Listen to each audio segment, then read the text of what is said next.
Hey there, it's January 4th, 2011, and you're listening to Christina's YouTube channel thing.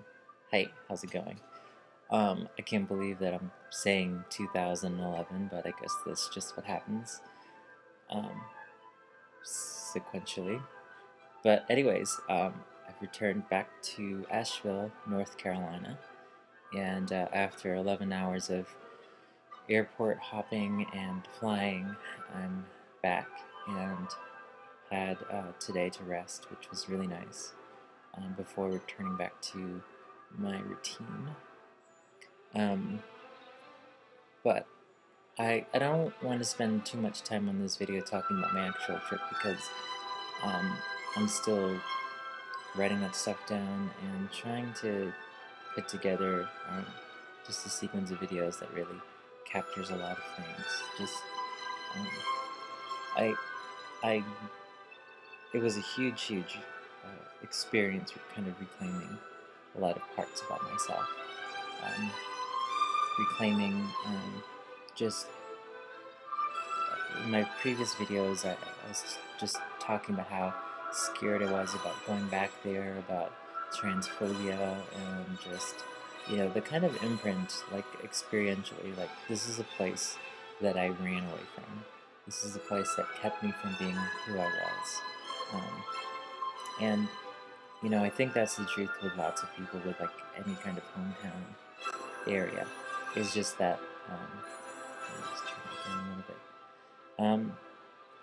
It's just that it's really hard to analyze what you're becoming when you're literally like standing on top of the spot where you first came from. But it it was just a beautiful time with my sister and just really getting something that I've never really experienced, and that is just sister to sister time, and in understanding myself, and like for instance, like there's transitioning, and there's like the immediate burst of like wanting to change everything and wanting, you know, just changing the physical so as to match this realization, this emerging realization. But as time has gone by, I definitely felt really stuck, because it's like it's the physical aspects for me represent less than 1% um, of how I'm becoming, and it's I can't really say 1%, but the idea is just that like um, there's multiple sides. Like in order to be able to see something, you kind of have to go through it, climb up, and then look over, and then climb up that thing, and then look over. So there's like these constant realizations. So like I shouldn't say 1%. It was a step along the way, but not the final and only step. Um, but I definitely felt really stuck because um, you know trying to understand the kind of woman, the person that I am. Um, I think it's really essential to look at your family, to look at my family, and um, and to understand how that's shaped who I am. For instance, like one of the big, huge realizations that I came across, um, courtesy of my sister, was just talking about how she was saying to me that I was really lucky to have grown up as a boy. And for me that was a really profound statement, because you know, I feel a lot stronger now. But in terms of like, the um, so like, let me just segue a little bit, because I feel like in order to explain this idea, I need to just step aside for a second.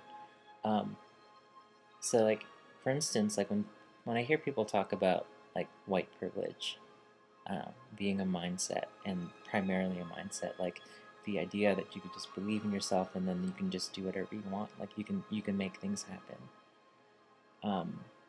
And just listening to some people who will say like, it's all in your head.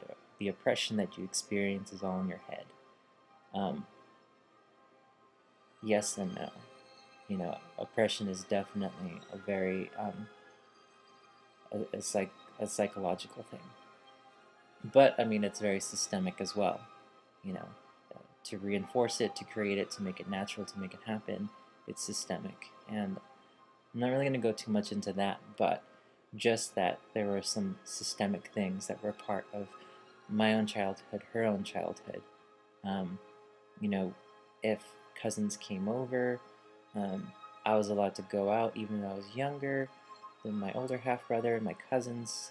But since I was a boy, like, well, it's, you know, Chris can go. Chris is a boy. So there's like access to certain things. And then when it came to grades and stuff, I mean, I don't want to badmouth my parents, um, and yet I don't want to avoid talking about some of the very real things.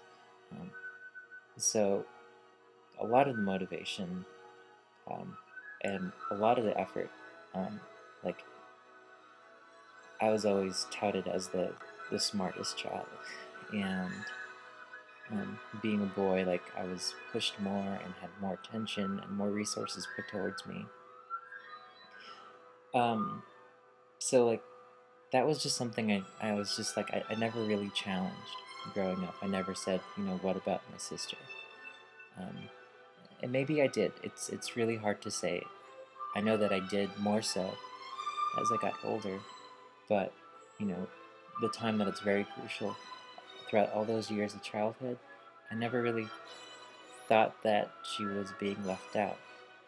So just realizing like this type of privilege that I experienced, this male privilege of being told that I can become what I want to become, do what I want to do, um, having that as part of my identity, but also identifying as a transgendered woman.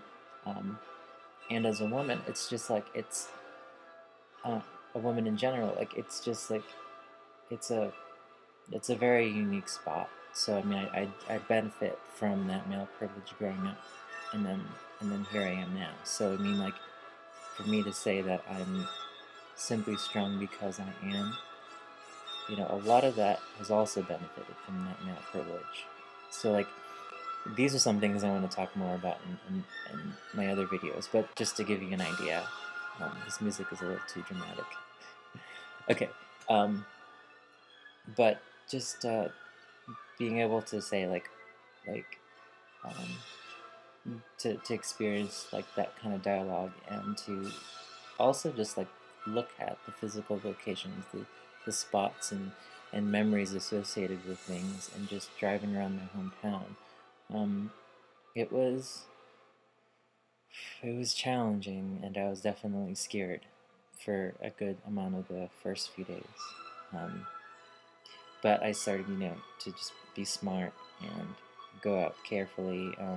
You know, it got to the point where like I felt like, yeah, you know, I do have a relatively decent level of street smarts combined with just my own experiences, and then you know, so I I I definitely overcame a lot, and I'm really proud of myself.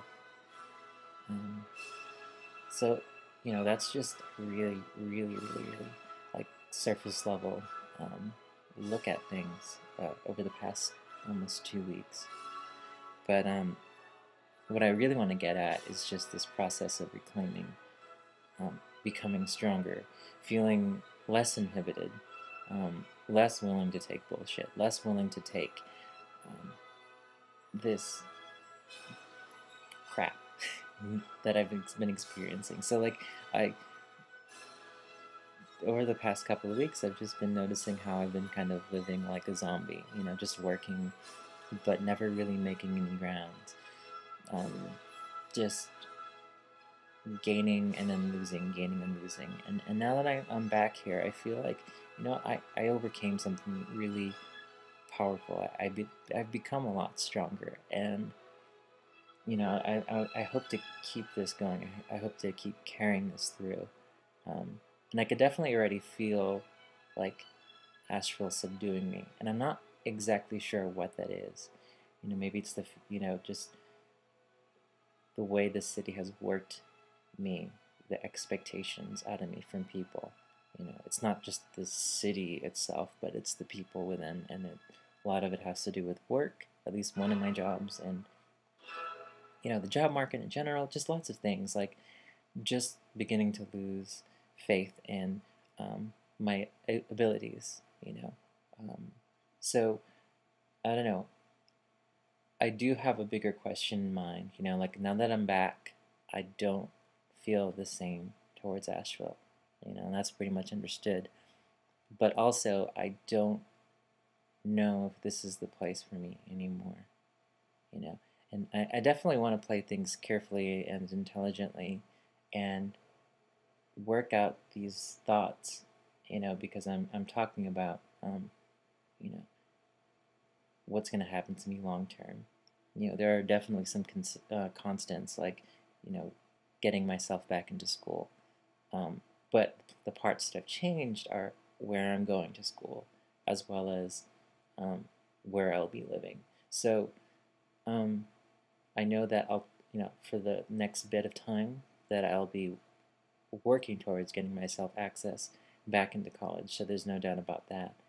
Um, so now I've set myself a date for the end of May to really um, work towards saving, to work towards paying off student debt, to um, work, and to save, and to be just very mindful about um, each day to day, and not to fall back into that state where I'm just kind of flowing and being a zombie, and just, not, just being lost in my life, because this town really can do that to a lot of people. There's not a lot of opportunities here. It does change based on like the tourist seasons during the spring and summer, and a little bit in the fall. But I mean, it's not a I've always thought of my life here in Asheville as one that I've regretted, and I didn't come here willingly.